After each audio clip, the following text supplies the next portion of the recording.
Hello बच्चों, let's read the question. The question says initial ratio of active nuclei in two different sample is 2:3.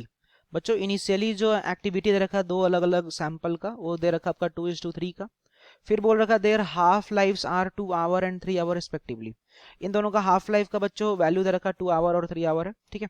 फिर आपसे बोल रखा है कि ratio of their activity at the end of 12 hour, 12 घंटे के बाद उनका एक्टिविटी का रेशियो क्या होगा, आपसे अकॉर्डिंग टू द क्वेश्चन पूछा जा रहा है।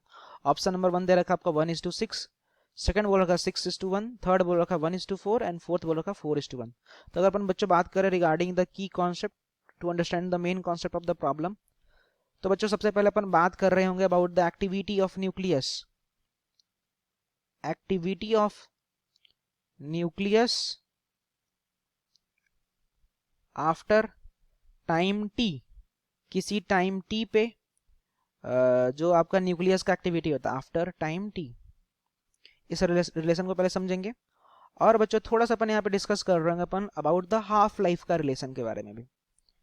तो सबसे पहले अगर मैं आपको हाफ लाइफ का अगर मैं रिलेशन बता दूं तो हाफ लाइफ क्या होता है कि इनिशियल अमाउंट का आधा डीके होने में जो बच्चों समय लगता है उसको अपन कहते हैं हाफ लाइफ, और इसको अपन रिप्रेजेंट कर रहे होते हैं टी हाफ से, और इसका बच्चों फॉर्मूला होता है आपका ln2/λ, जहां पे बच्चों जो लेमडा हमारा होता है ना, लेमडा को अपन बोलते हैं डीके कांस्टेंट।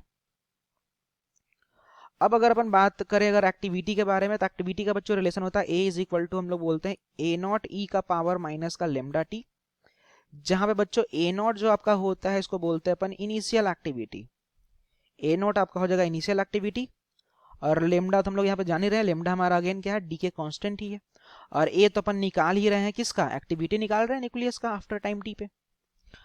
अब अगर अपन स्टार्टिंग में अब अपन क्वेश्चन वाइज प्रोसीड करें तो लेटेस्ट से मैं क्या करता हूँ कि दो अलग अलग न्यूक्लियस कंसिडर कर लेते हैं अपन ना, दो अलग अलग न्यूक्लियस कंसिडर कर लेते हैं। जैसे मान लीजिए कि मैं एक न्यूक्लियस कंसिडर कर रहा हूँ एक्स और एक मैं कंसिडर कर रहा हूँ बच्चों वाई। ये हमारे पास दो अलग अलग न्यूक्लियस है, इनका स्टार्टिंग ए एक्स और ए वाई का बच्चों जो रेशियो दे रखा है वो भी स्टार्टिंग का, इसलिए मैं नोट लगा दे रहा हूँ नीचे। तो स्टार्टिंग का जो रेशियो दे रखा है बच्चों इन द क्वेश्चन, वो दे रखा आपका 2:3 के बराबर, और हमसे एक्टिविटी पूछ रखा है, कब पूछा एक्टिविटी, तो एक्टिविटी पूछा आफ्टर द 12 आवर। तो अगर मैं रिलेशन यूज करूँ तो मैं बोलूंगा एक्टिविटी हमारा क्या होता है, A0 का पावर माइनस लेमडा इंटू का टी होता है। तो मैं क्या बोलूंगा, मैं बोलूंगा अगर मैं x के लिए लिखूंगा तो मैं बोलूंगा AX/AY, ये आपका बराबर हो जाएगा आपका A0 ऑफ x और e का पावर माइनस का लेमडा ऑफ x। टाइम तो दोनों का सेम ही है, अभी टाइम को भी t ही लिखते हैं, बाद में टाइम t को अपन पुट कर लेंगे, और नीचे आ जाएगा आपका A0 ऑफ y, साथ में देगा e का पावर माइनस लेमडा, लेमडा किसका, y का, और टाइम तो दोनों का सेम ही है। अब अगर अपन यहाँ से थोड़ा सा सिंप्लीफाई करें तो AX/AY का जो बच्चों रेशियो आ जाएगा, अगर आप ध्यान से देखो तो ये जो टर्म है, ये वाला टर्म A0x और A0y का जो रेशियो हमने देखा यहाँ पे 2:3 है, तो जगह 2:3। और इस वाले टर्म को अपन कैसे लिख सकते हैं, तो इस वाले टर्म को अपन ऐसे लिख सकते हैं क्या, e का पावर ये ऊपर टर्म जाएगा तो जाएगा लेमडा वाई टी, और माइनस का जगह आपका लेमडा एक्स इंटू का टी। तो यहां से अगर आप ये हमारा एक रिजल्ट के तौर पे आ गया। अब लेमडा वाई और लेमडा एक्स निकाल लेते हैं पहले। तो अपन क्या करते हैं, हमें अगर टी हाफ अगर बात करें एक्स के लिए, एक्स मतलब कि मैंने स्टार्टिंग वाले के लिए बात कर रहा हूँ, स्टार्टिंग वाले का दे रखा 2 और बाद वाले का दे रखा 3। तो टी हाफ अगर मैं बात करूंगा एक्स के लिए तो आपका दे रखा है 2 आवर, और इसको मैं बोल दूंगा बच्चों ln2/लेमडा ऑफ एक्स। तो यहां से जो लेमडा ऑफ एक्स निकल के आ जाएगा, it is going to be equal to ln2/2 के बराबर आ जाएगा। और वैसे अगर मैं बात करूंगा टी हाफ वाई के लिए, तो ये हमारा दे रखा है इन द क्वेश्चन 3 आवर, तो ये जगह 3 इज इक्वल टू ln2/लेमडा वाई। तो यहां से अगर अपन लेमडा वाई निकाल ले बच्चों, तो लेमडा वाई जो आपका निकल के आ जाएगा, या आपका ln2 डिवाइड बाय आ जाएगा 3। अब ये सारा वैल्यू अपन वहां पुट करेंगे ना, इस वाले इस मेनी क्वेश्चन में अपन पुट करेंगे, तो आपका जगह AX/AY का जो बच्चों वैल्यू आया था, ये हमारा निकल के आया था 2/3, और e का पावर अगर अपन देखें तो यहाँ से t कॉमन निकाल लेंगे, t कॉमन निकाल लेंगे यहाँ पे, और साथ में आपका हो जाएगा लेमडा वाई माइनस का lambda X, lambda Y minus का लेमडा एक्स। अब अपन फाइनली t का वैल्यू हमसे क्वेश्चन में कब का पूछा है, 12 घंटे के बाद पूछा है, तो मैं यहाँ पे t का वैल्यू अब मैं 12 रख देता हूँ।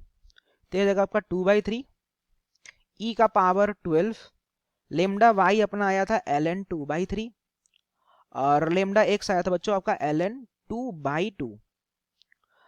अब हम लोग यहाँ से इसको, इस पार्ट को क्या करेंगे, इस पार्ट को जस्ट अपन बच्चों यहाँ से सिंप्लीफाई करना स्टार्ट करते हैं ना। तो इसको अगर अपन यहाँ से सिंप्लीफाई करेंगे तो जगह आपका 2/3 और ये आ जाएगा e का पावर 12। अब अगर अपन एलसीएम ले तो ध्यान दीजिएगा ऊपर इस वाले, इस पूरे पार्ट को यहाँ से लेकर यहाँ तक वाले पार्ट को अगर अपन सिंप्लीफाई करें तो 2ln2 माइनस 3ln2 करेंगे तो जगह माइनस का ln2 और नीचे आ जाएगा आपका 6, तो हो जाएगा बच्चों 6 2 जा 12। अब हम लोग यहाँ से क्या करते हैं कि लॉग का थोड़ा प्रॉपर्टी अपन यूज कर लेते हैं ना। तो बच्चों अपन क्या करेंगे नेक्स्ट स्लाइड में अगर अपन देखें यहाँ पे, तो ये जो हमारा रिलेशन आया है, इस रिलेशन को देखो कैसे लिखेंगे, इसको लिखेंगे ax upon ay, it is going to be equal to 2/3। और ध्यान दीजिएगा इसको मैं ऐसे लिख सकता हूँ बच्चों ना, e का पावर यहाँ पे 2 है और -2 है, तो मैं बोलूंगा e का पावर जो हो जाएगा आपका वो जाएगा ln2 का पावर -2, ऐसा बोल सकता हूँ ना इस पूरे टर्म को, क्योंकि -2 को मैं इसके पावर में चढ़ा दूंगा ना, हमने लॉग का जस्ट यहाँ पे प्रॉपर्टी यूज कर लिया।